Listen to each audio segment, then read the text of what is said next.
Halo sahabat pokok, teman-teman bonsai Indonesia, jumpa lagi dengan saya Rudi Julianto dalam channel YouTube Pokok Art. Pohon ini semalam saya dapat pemberian dari seorang teman di Probolinggo. Ini ada fotonya. Bapak Sugeng Flamboyan. Ya, beliau adalah pengusaha tanaman hias yang mulai berhobi bonsai sambil jualan di Probolinggo. Halo Pak Sugeng, terima kasih pohonnya. Sekarang saya akan styling pohon ini. Ya, seperti saya pernah utarakan bahwa saya akan lebih detail lagi dalam membuat konten, sharing saya membuat bonsai. Jadi diawali dengan jenis pohon apa ini? Ini adalah jenis pohon santigi yang biasa disebut santigi karang, santigi yang hidup di karang. Asalnya dari Sumba, dari Pulau Sumba. Pohon ini sudah dipelihara oleh Pak Sugeng kurang lebih hampir 1 tahun. Jadi sudah ada upaya-upaya sebenarnya untuk melakukan pembesaran dan lain-lain. Ini yang akan kita teruskan. Tetapi mungkin desainnya masih belum ketemu. Ini yang akan kita bereskan pada hari ini. Ya, jadi ini adalah upaya saya pertama menangani pohon ini. Tentunya diawali dengan menentukan posisi dulu. Jadi kalau bisa dilihat ke dekat, ini pohon sangat bagus sekali. Ya. Dia udah diposisikan sejak dari awal dapat dari alam untuk berdiri seperti ini. Jadi kemungkinan posisi awalnya tidur, batunya di bawah, pohonnya di atas. Sekarang diberdirikan, jadi batunya di belakang, pohonnya di depan. Nah, ini adalah salah satu trik ataupun salah satu ide yang bagus sekali untuk membuat agar pohon ini bisa tidak hanya monoton di atas batu, tetapi di tebing atau di sisi berdirinya batu dia hidup. Akar di belakang sudah pada turun ke bawah. Ya, jadi semestinya akar akan di sini, tetapi karena dari awal diposisikan berdiri, akarnya turunnya ke bawah. Ya, jadi mungkin teman-teman banyak juga yang mendapat bahan-bahan seperti ini, yang diberdirikan seperti ini. Tolong dalam pemeliharaannya untuk tidak ditutup pasir ataupun mos di sebelah sini. Ya, mungkin anggapannya bahwa di sini adalah letak akar di mana akar akan nembus batu kemari, sehingga di sini ditutup sama mos ataupun pasir. Nah, kenapa kok sebaiknya tidak dilakukan hal seperti itu? Karena nanti akarnya akan turunnya kemari. Kita tidak menghendaki. Kita menghendakinya dia turunnya di bawah batu sini. Kalau asalnya bawah batu adalah ini, sekarang kita rubah bawah batunya adalah yang bagian ini. Jadi kita tidak menghendaki akar tumbuh di sebelah sini, tetapi yang kita kehendaki akar di bawah batu ini yang sekarang. Oleh karena itu, ini supaya tidak ditutup. Karena kalau kita tutup, kita kasih mos, kita kasih pasir, dengan ditutup talang separuh begini, akar akan turun kemari. Nah, itu nanti akan mempersulit pada saat kita melakukan repotting dan lain-lain. Oke ya, ini sedikit sharing saya tentang posisi batu. Kemudian ya seperti tadi bisa dilihat ini ya, pohonnya sangat bagus sekali. Ini tua, kondisi alam yang sangat tua, yang mengakibatkan pohon ini sampai tidak terlihat utuh gerak batangnya, rusak. Ya, ini pada rusak. Ya. Ini adalah pertumbuhan baru. Nah, dari kondisi seperti ini, tentunya ini kita bicara masalah posisi dulu ya. Kita membaca dulu kekuatan pohon ini ada di mana.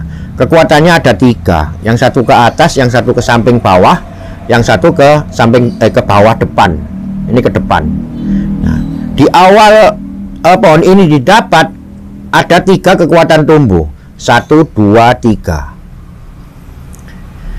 Nah, 3 kekuatan. Ini kalau boleh dihitung 4 kekuatan tumbuh. Nah, dari sini kita akan menganalisa kira-kira dari 4 ini mana batang yang paling besar dan paling bisa diekspos menjadi batang utama. Jadi ini adalah multitrunk. Multitrunk kita harus pilih salah satu untuk dia menjadi pemimpin. Pemimpin artinya dia batang utama. Nanti akan dibangun mahkota utama. Posisi awal ini bukan saya yang memposisikan, tetapi sudah benar, sudah artinya sudah sangat bagus pilihannya. Jadi ini sebagai batang utama, kemudian batang kedua yang ke sana, batang ketiga yang kemari. Ya, ini batang keempat. Tentunya ini sangat kecil sekali, tetapi ini batang keempat. Ya. Nah, dari batang keempat ini sudah kita tentukan, dari keempat batang ini sudah kita tentukan mana mahkota utama. Batang utama. Batang utamanya adalah ini.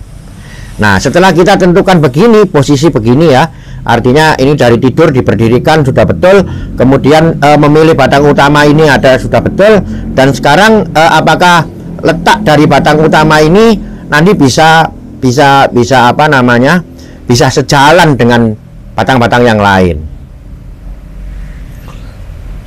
Bisa dilihat ada pertumbuhan di sini. Tentunya saya akan menganalisa gerak batang utama dulu sebelum ke yang lain. Karena dengan memutuskan apa-apa yang ada di batang utama ini, yang lain nanti bisa mengikuti.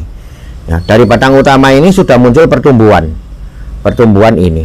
Ya. Sayang ini ada pertumbuhan besar tapi dipotong.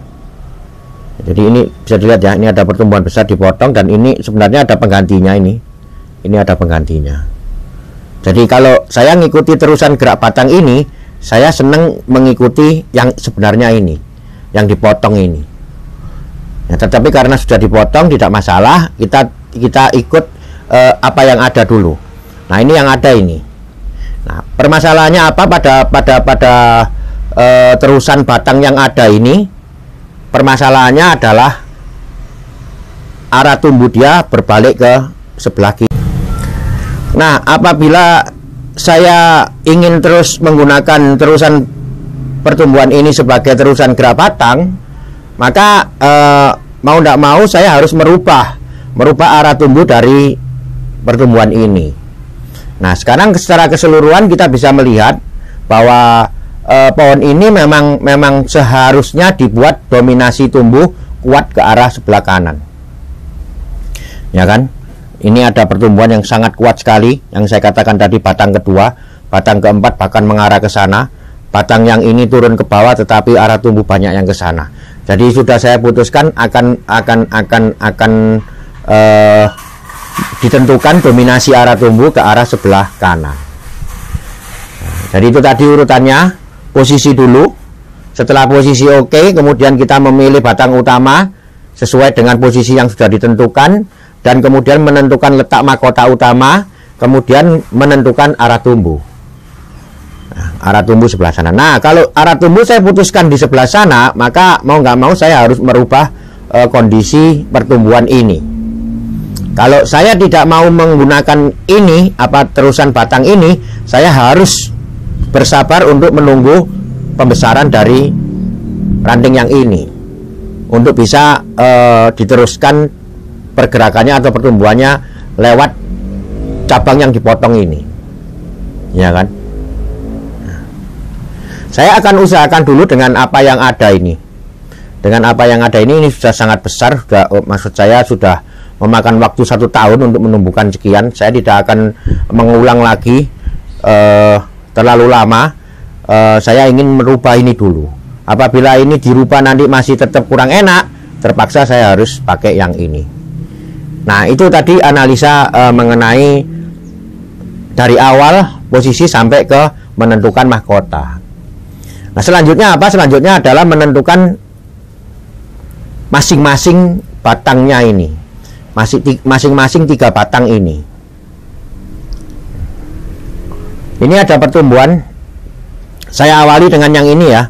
Jadi kalau yang ini sudah jelas, saya harus bersabar untuk mempunyai terusan gerak batang dari pohon kecil ini. Ini pohon kecil, gerak batangnya putus, kemudian ada pertumbuhan. Nah, jelas ini harus saya teruskan dulu sampai besaran kira-kira sekian, baru nanti seimbang dengan badan ini. Jadi nanti teman-teman tidak akan melihat sesuatu yang putus, jadi sesuatu yang mengalir pada batang yang kecil ini. Ini masih panjang perjalanannya, masih harus jelas digedein, kemudian nanti akan dibangun mahkota di sebelah sini kecil. Ya, ini yang nomor 4. Kemudian yang nomor 2 kita lihat di sini. Nanti kalau udah saya bersihkan lebih jelas lagi. Nah, ini batari. Ada terusan kemari, sudah cukup gede. Ini nanti yang akan saya buat kumpulan mahkota. Kemudian cabang yang kemari akan saya buat istilahnya pembantu, ranting pembantu. Jadi nggak tahu nanti jadi ekor atau jadi hanya pembantu ada di belakang mahkota atau gimana, saya belum tahu. Ini jelas cabang yang pertumbuhannya dari batang ini, jadi ini nanti letaknya pasti di bawah mahkota. Gampang. Yang ini juga sudah jelas ya, diawali dengan batang yang turun ke bawah, kemudian ada pertumbuhan 3, 1, 2, 3. Pertumbuhannya ada 3, 1, 2, 3.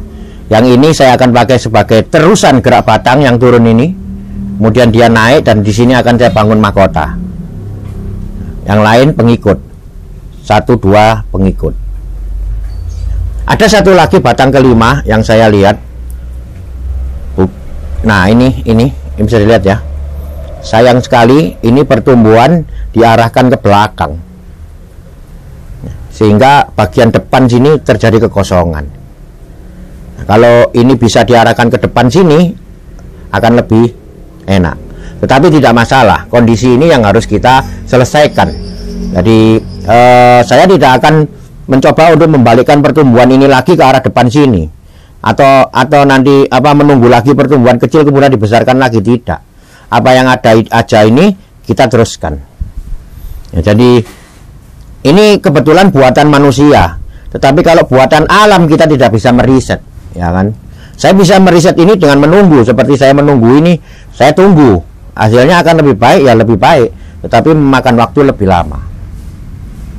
Ya, jadi ini saya teruskan untuk nantinya bisa diarahkan ke belakang sekalian. Nah, bagaimana dengan kejanggalan ini? Ini dilihat kurang enak, dipaksa dia ke belakang. Nanti akan saya tutup dengan tumbuhnya cabang yang ini.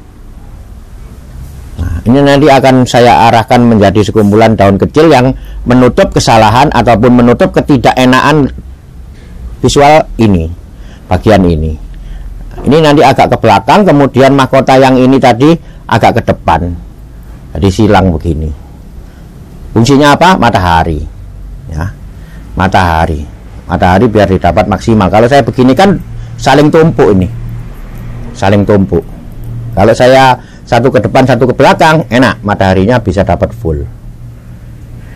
Ya, itu tadi analisa awal saya tentang pohon ini.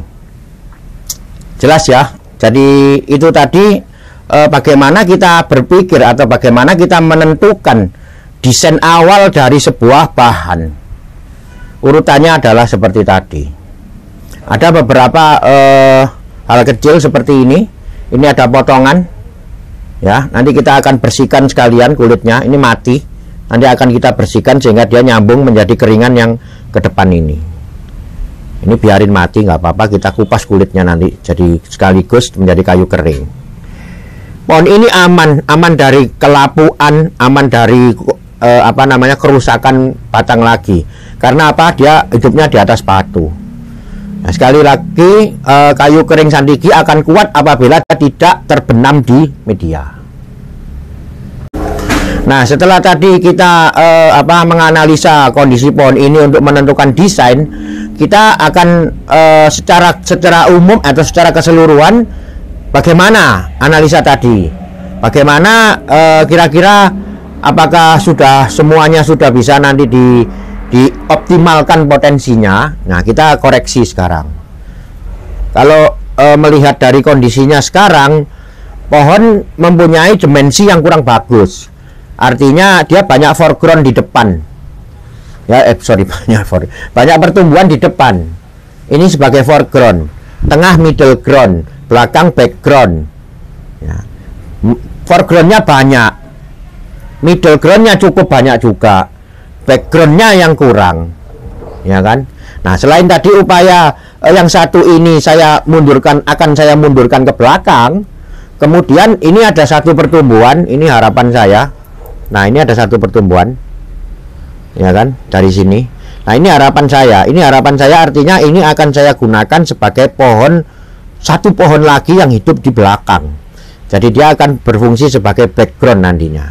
Jadi ini sekarang kurang lebih nantinya akan menjadi 6 pohon, termasuk yang baru di belakang ini. Kelihatannya ini ya. Nah, ini akan saya jadikan pohon kecil di belakang. Kalau ini sudah saya bangun di belakang menjadi pohon kecil kira-kira di sini, maka dimensi pohon ini akan sangat bagus. Nih. Ya.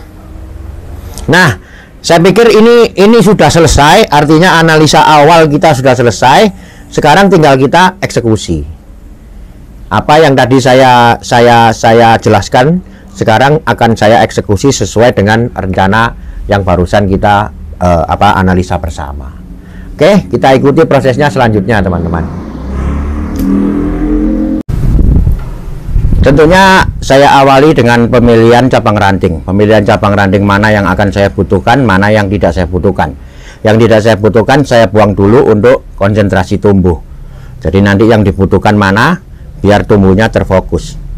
Nah, seperti di sini, yang bagian kepala ini dari terusan batang, ini saya katakan terusan batang ya, mempunyai 3 cabang, 1, 2, 3. Nah, 3. Nah, ini mana dulu yang tidak saya butuhkan. Tentunya pertumbuhan-pertumbuhan yang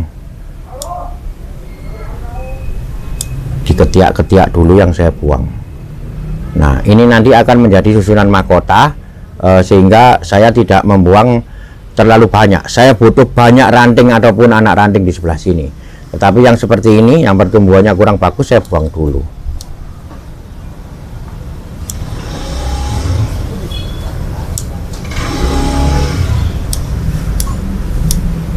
Nah, ini tujuannya sekali lagi konsentrasi tumbuh. Bahkan yang terpilih pun tetap akan saya kurangi untuk dia bisa konsentrasi tumbuh ke pembesaran.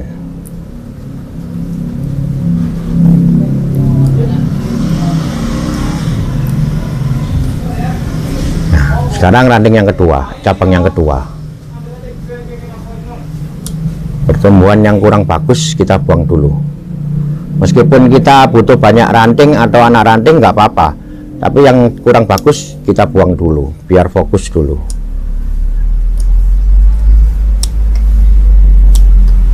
Nah.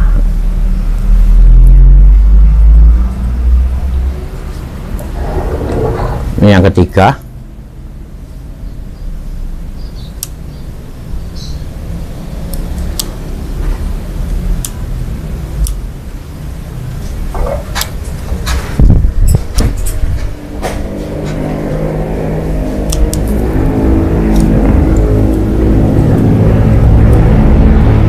Sudah selesai ya apa yang saya lakukan pemilihan pada bagian atas ini, bagian yang nantinya akan kita bangun mahkota.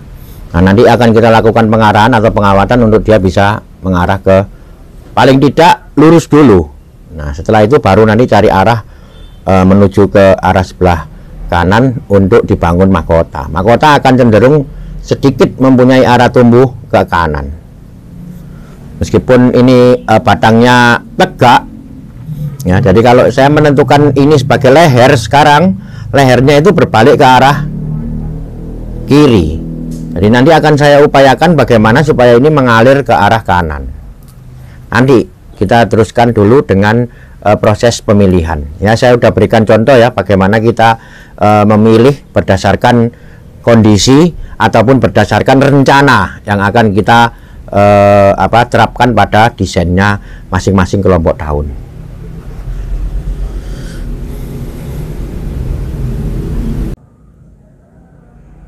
Sudah selesai teman-teman. Jadi inilah penampakan dari wujud dari gerak batang ataupun kondisi dari bahan ini. Ya, sebenarnya sangat bagus sekali. Artinya ketuaannya dia dapat, kemudian posisinya dia di batu juga enak. Kemudian apa namanya ini? Komposisinya, pembagiannya di sini batang utama, batang kedua, batang ketiga, batang keempat, batang kelima juga sudah sangat luar biasa. Jadi tugas saya selanjutnya setelah ini adalah melakukan pengarahan sesuai dengan desain yang telah ditentukan di awal. Jadi ini adalah batang utama, akan dibangun mahkota utama, mahkota kedua, mahkota ketiga, mahkota keempat, kelima, dan kemungkinan ada di belakang ke-6. Nah, disinilah perlunya perencanaan pada sebuah proyek ataupun kerja membuat bonsai. Jadi di awal kita harus menentukan hal ini dulu. Jadi bahan itu tidak dibiarkan aja, kemudian nanti diharapkan kita bisa mendapatkan ide dari pertumbuhan dia selanjutnya. Tidak bisa. Dari awal harus ditentukan dulu. Dari awal harus dipelajari dulu. Bahan yang kita dapat ini apa. Kemudian bisa dibuat bagaimana. Nah, perencanaan itu harus dimulai dari awal. Akan lebih sederhana dan lebih simpel pemikirannya apabila kita mengikuti pencapaian keindahan karya kita ini menurut alam. Karena rumusan-rumusan alam bisa kita rumuskan untuk dijadikan dasar kita berpikir atau pola pikir kita di dalam menganalisa sebuah bahan. Ya, seolah-olah ini kita sedang berkomunikasi dengan bahan. Apa maunya bahan ini, bukan apa maunya saya. Jadi bahan ini kondisinya seperti ini. Ya, mau nggak dia dibeginikan? Oh mau, karena apa? Karena batang utamanya akan di atas. Oh mau, karena batang keduanya akan menggantung dengan bagus sekali. Nah, hal-hal seperti itu kita terus asah, kita terus lakukan dalam setiap kali kita membuat bonsai, menghadapi bahan dengan analisa-analisa referensi logis yang terjadi pada alam. Oke, saya lanjut. Selanjutnya adalah melakukan pengarahan. Apa yang harus diarahkan? Ya tadi, setelah gerak batang ditentukan, terusan gerak batang sudah ada, kita akan mengarahkan ini. Kita akan mengarahkan ini. Terusan-terusan ini. Kita akan mengarahkan ini. Ya. Dari batang dulu, batang sudah, sekarang cabang. Cabang termasuk adalah kelompok-kelompok susunan mahkota dan lain-lain. Ini cabang semua. Nah, ini yang kita arahkan dulu. Setelah cabang nanti apabila perlu kita mengarahkan ranting. Kalau ranting tidak perlu ya masih kecil-kecil tinggal dulu. Oke, saya terus dengan proses pengawatan.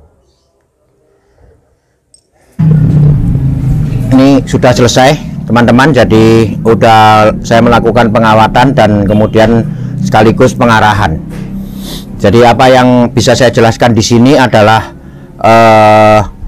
proses setelah tadi kita memutuskan sebuah konsep. Tadi udah saya utarakan di depan konsepnya bagaimana. Kemudian inilah implementasi konsepnya. Tetapi ini masih berupa kerangka dasar membuat bonsai.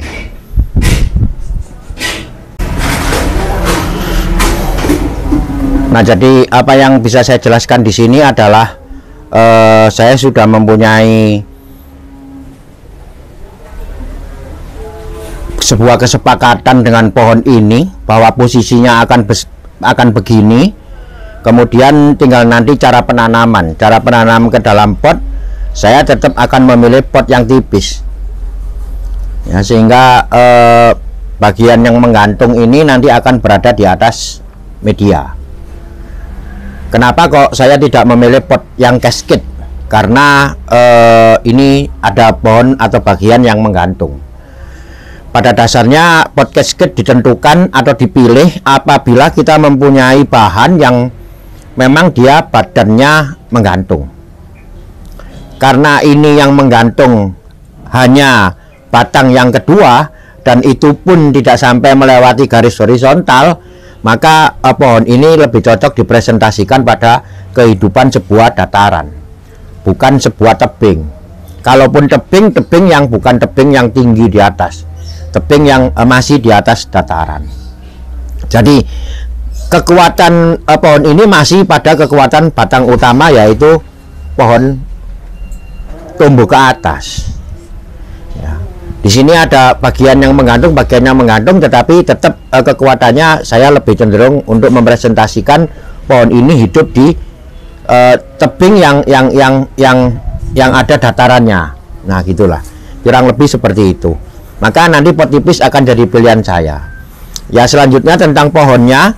Ini tadi batang utama, mahkota utama. Nanti saya akan membuat baru ini. Terpaksa membuat baru dengan pilihan leher yang sebelah sini. Jadi ini akan saya gedein. Pilihan lehernya ini. Kemudian mahkota di sini. Ini adalah pengikut mahkota. Terusan batangnya akan saya buat baru karena saya tidak berhasil menekuk kondisi yang cabang yang sudah ada ini. Ini harusnya saya tekuk ke sana, tetapi sangat keras sekali, saya takut patah. Maka saya akan membuat baru. Jadi ini akan saya gedein sampai seimbang untuk dijadikan mahkota di sebelah sini. Ini pengikutnya di belakang. Nah, di sini ada lagi pertumbuhan isian, pertumbuhan yang saya biasa sebut sebagai counterbalance. Jadi meskipun dominasi ke arah sana, tetapi ada sedikit ataupun beberapa ranting yang akan saya arahkan kemari untuk counterbalance. Selanjutnya adalah penataan mahkota pada cabang batang yang kedua. Ini mahkota kedua. Saya ambil dari pertumbuhan yang berada di sini tadi. Kemudian yang satunya saya gunakan untuk ekor. Nah, ini akan menjadi ekor ataupun ujung dari keseluruhan pohon ini. Kemudian ini batang yang ketiga. Saya pilih yang ini sebagai terusan batangnya dan mahkotanya di sini. Yang lain adalah pengikut. Jadi ini yang keempat ya. Ini yang keempat, masih sangat kecil, saya gedein dulu. Ini juga ini yang kelima, saya gedein dulu untuk bisa jadi kumpulan mahkota di sebelah sini. Inilah yang saya maksud dengan penataan, memperhatikan adanya datangnya sinar matahari. Di sini saya akan mempunyai kerumunan daun mahkota, terutama mahkotanya di sebelah sini, kemudian di bawahnya saya belokkan di sebelah sini, sehingga apabila di sini ada mahkota, di sini ada mahkota, mereka saling mendapat sinar matahari yang baik, tidak saling tumpuk. Begitu juga yang yang di bawahnya lagi saya arahkan sedikit menuju ke mari, jadi saling silang. Nah, ini akan mendapat sinar matahari yang cukup. Nah, bisa dilihat ya, saling silang, tidak sejajar, bertumpuk-tumpuk. Ini apalagi, ini akan dapat matahari yang leluasa. Kemungkinan di sini akan menjadi pohon baru satu lagi yang kepingin saya bangun lagi, gedein lagi. Mungkin mahkota akan ada di sini. Tujuannya untuk background, tujuannya untuk menambah dimensi pada pohon ini. Karena foregroundnya banyak, backgroundnya juga harus ada cukup banyak untuk mengimbangi. Irama sudah jelas, pohon ini mempunyai irama. Irama ditentukan dari arah tumbuh yang sama, arah tumbuh yang seragam, bukan bentuk ya, tetapi arah tumbuh. Jadi bentuk mahkota di sebelah sini akan berbeda dengan bentuk mahkota di sebelah sini, dan yang lain. Pasti nanti akan berbeda. Tetapi itu bukan maksud saya, irama bukan ditentukan dari bentuk tajuk, bukan. Irama ditentukan dari pertumbuhan, dari arah tumbuh. Selain itu, irama juga ditentukan dari pola tumbuh. Pola tumbuh bagaimana? Nah, ini bisa saya jelaskan. Satu batang utama mempunyai gerakan terusan batang dan menuju ke sebuah mahkota. Nah, semua akan begitu. Batang 1, batang 2, batang 3 juga semua mempunyai terusan sampai menuju ke mahkota utama. Kemudian di sini saya bangun counterbalance. Ya, semua ada counterbalance. Ini ada counterbalance, ini juga ada counterbalance meskipun letaknya di sebelah sini. Nanti di sini juga akan saya kasih counterbalance meskipun letaknya di belakang. Nah, ini pola tumbuh yang sama. pola tumbuh yang sama antara batang yang satu, yang dua, dan ketiga, dan seterusnya akan menimbulkan irama yang enak. Nah, oke. Saya udah sangat detail menjelaskan konsep dari pohon ini. Saya pikir ini cukup. Kita lihat nanti pertumbuhan setelah 2-3 bulan ke depan. Saya pasti akan mengupdate kondisi pohon ini, sehingga nanti teman-teman bisa tahu apa yang saya rencanakan ini hasilnya 2-3 bulan ke depan bagaimana, dan apa yang saya lakukan setelah ada kemajuan pertumbuhan pada 2-3 bulan ke depan. Oke.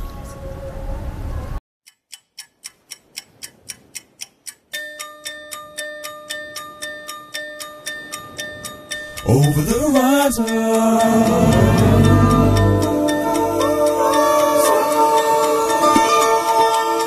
over the horizon,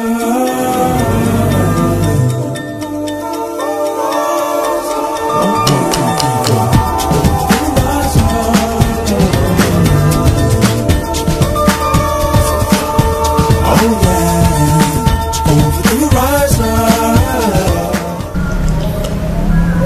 Ya, terima kasih telah menyimak teman-teman. Semoga ini bermanfaat. Ini adalah sharing saya murni. Ini adalah pohon santigi, tetapi pola pikir saya tidak hanya ke pohon santigi. Jadi apa yang saya pikirkan, apa yang menjadi kebiasaan saya membuat bonsai, pola pikirnya tidak harus pada pohon santigi. Semua pohon boleh dianalisa seperti semua pohon pasti saya analisa seperti saya menganalisa bahan santigi. Sama saja sebenarnya prinsipnya. Oke, sampai jumpa pada video saya berikutnya. Tetap ikuti terus channel YouTube Pokop Art untuk segala info, teknik, dan sharing saya membuat bonsai. Tetap semangat, mari kita berkarya. Karya bonsai Indonesia, bonsai tropis, konsepnya Pokop. Salam Pokop.